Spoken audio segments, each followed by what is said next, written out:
kental itu, ada resistensi di situ, penolakan. Maka tema yang tepat, kondisi yang tepat itu juga mempengaruhi efektivitas dakwah. Ya. Lalu kemudian apa yang disampaikan? Ya. Wajadilhum billati hiya ahsan. Kalau memang harus jadil, mujadalah, harus berdebat, maka perdebatan dengan cara yang baik. Tapi sebaik-baiknya berdebat ada yang ngalah walaupun dia benar. Udah debat kusir, ini kadang-kadang kita debat kusir nih, urusan politik, dua-duanya kagak tuh politik. Dong ngomong urusan politik kemana-mana, akhirnya kagak ada yang mau kalah, kagak ada yang mau, kagak ada yang kalah, semuanya pengen menang. Padahal sumbernya mana? Dua-duanya nggak punya sumber, sumbernya cuma internet yang hoax. Urusan agama juga sama, kadang ada orang yang berdebat, urusan yang lapisan bawah yang nggak kenal hukum. Ya, pokoknya urusan dia pokoknya benar, urusan dia benar, udah gontok-gontokan. Akhirnya satu dengan yang lain saling benci, padahal bisa jadi dua-duanya salah. Mungkin nggak Pak? Mungkin dua-duanya salah, dua-duanya nggak tahu, tapi karena debat dua-duanya pengen jadi benar, padahal nggak tahu kebenarannya di mana. Maka kalau tidak tahu tentang hal yang benar, terjadi perdebatan, kembalikan kepada yang bisa. Fas'alu ahlal dzikri in kuntum la ta'lamun. Tanya sama yang tahu. Ya, kalau urusan-urusan begitu kan emang nggak ada habisnya Pak kalau orang sombong. Kadang-kadang orang kalah juga nggak mau ngaku kalah, yang salah juga nggak mau ngaku salah, pokoknya bener aja di hadapan dia, walaupun di rumah gua salah emang, tapi gua kagak mau, nggak anggap salah di depan dia gitu. Kan urusan begini udah masalah itu, apalagi terkait dengan urusan agama. Maka kembali ini yang ketiga, idza stansaha fansahu. Kemudian yang keempat, wa idza atasa fahamidallah fashammithu. Kalau ada orang yang bersin, kita punya hak. Jangan biarkan. Kalau kemarin-kemarin kan bersin itu kan jadi perhatian penuh ya, kalau COVID ya. Bu, lu penyakit ini bukan dijawab. Sebenarnya kan dijawab. Ketika ada orang bersin, haji, maka yang bersin mengucapkan alhamdulillah. Yang mendengarkan yarhamukallah. Lalu kemudian membalas lagi dengan kalimat yahdikumullah. Terus wa yuslihu balakum. Yahdikumullah wa yuslihu balakum. Semoga Allah berikan hidayah kepadamu dan Allah memperbaiki keadaanmu. Coba lihat, Masya Allah kalimat itu. Kalimat ini sampai-sampai ya, sahabat Nabi SAW ya, itu pernah memahami bahwa ketika sholat juga wajib untuk membaca ini, menjawab ini ketika ada orang yang bersin. Maka disampaikanlah kepada Nabi, urusan sholat ya nggak usah dimasukkan, karena saking mau mengamalkan hadis ini. Jadi ada nggak bersin di dalam sholat, hanci dia jawab yahdikumullah, yarhamukallah. Maka ditolak oleh Nabi. Ini bukan di situ letaknya.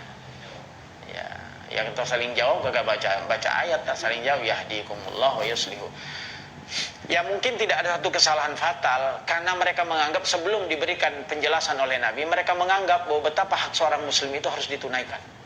Coba lihat, ini dari sisi orang seperti itu saja, itu Nabi mengajarkan kebaikan. Coba kalau ini diamalkan dengan baik, hal yang sepele saja kita saling menghormati, saling memberikan perhatian, bagaimana tidak terbangun persaudaraan yang indah itu kalau sisi sendi-sendi itu bisa dilakukan dengan baik. Kemudian berikutnya apa? Kemudian yang kelima, fa idza marida fa'udhu. Kalau ada orang yang sakit, maka kunjungi dia. Kata para ulama, yang dikunjungi dalam sakit itu semakin dekat, semakin kewajiban. Semakin dekat hubungannya, semakin wajib untuk dikunjungi. Maksudnya siapa? Yang paling terdekat ya orang tua, saudara kandung. Berikutnya terus berlanjut.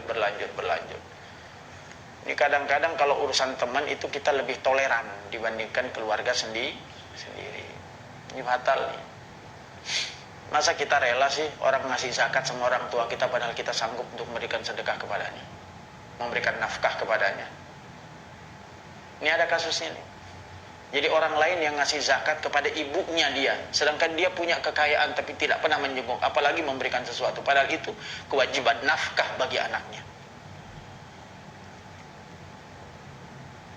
Maka di mana Allah Subhanahu wa taala menyebutkan bahwa kepada orang tua itu kan perintah, wa qadara rabbuka alla ta'budu illa iyyah. Surah Al-Isra. Allah memerintahkan berbakti kepada orang tua itu disejajarkan dengan perintah untuk beribadah kepada Allah. Walaupun tidak sama. Bahkan berbakti kepada orang tua itu jauh lebih mulia dibandingkan jihad di jalan Allah. Lihat. Suatu hari pernah sahabat bertanya kepada Nabi Abdullah bin Mas'ud radhiyallahu anhu, "Sa'altu Rasulullah sallallahu alaihi wasallam." Aku pernah bertanya kepada Nabi sallallahu alaihi wasallam, "Ayyul amal afdal?" Apa amal yang paling utama ya Rasul? Apa jawab Nabi sallallahu alaihi wasallam? "As-salatu ala waqtiha." Salat on time, bukan in time. In apa on? Beda Pak. Kalau on itu tepat waktu, kalau in time kapan aja, yang penting belum asar. Tadi gabung satu wudhu untuk asar, yang penting biar gampang gak wudhu lagi gitu kan. Itu sholat karena dianggap muasa, tapi jelas nilainya berbeda.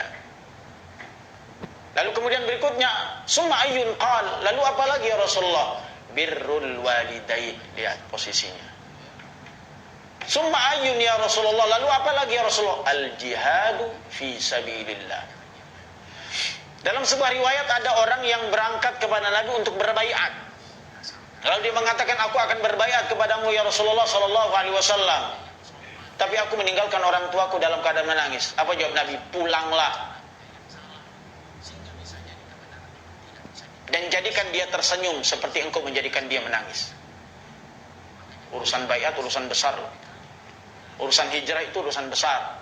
Urusan haji itu urusan besar. Urusan jihad itu urusan besar. Tapi ketika ada orang memiliki orang tua, Nabi suruh pulang, urus dia, karena sesungguhnya itu nilai jihad bagimu. Artinya ini kerabat. Ya, artinya ini kerabat. Maka kemarin pernah saya sampaikan, saya ulang kisahnya bagaimana Uwais Al-Qarni itu, Masya Allah, yang pantang mengatakan tidak kepada orang tuanya meskipun sesungguhnya dia nggak sanggup untuk melakukan itu. Apa permintaan orang tuanya? Permintaan orang tuanya, aku pengen haji. Uwais Al-Qarni itu nggak bisa mengatakan tidak meskipun sesungguhnya dia sadar kalau dia nggak bisa ngapa-ngapain.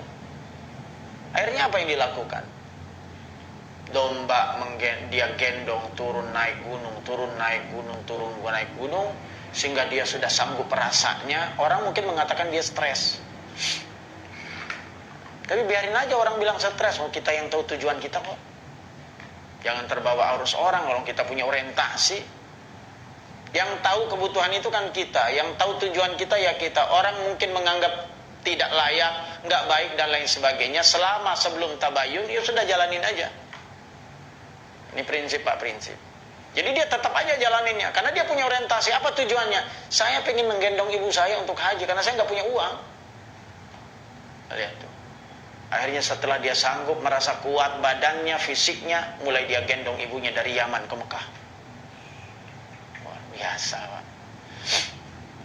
Sampai melaksanakan ibadah, panas terik matahari, itu beliau nggak rasakan karena cintanya kepada orang tuanya. Sampai selesai, bahkan diceritakan selesai ibadah haji itu masih ada kesempatan sesaat saja menunggu untuk bertemu dengan Rasul. Tapi lagi-lagi pilihannya dia dahulukan permintaan orang tuanya. Orang tuanya pengen pulang ke Yaman, padahal bentar lagi mau ketemu Nabi ini. Coba, yang mau ditemui Nabi bukan orang biasa, tapi ibunya meminta, dia pengen pulang, udah ke Yaman. Apa yang dilakukan oleh Uwais Al-Qarni? Gak bisa menolak, meskipun sesungguhnya hatinya mendambakan untuk bertemu dengan sang Nabi yang mulia. Pulang dibawa ibunya ke Yaman. Saking mulianya.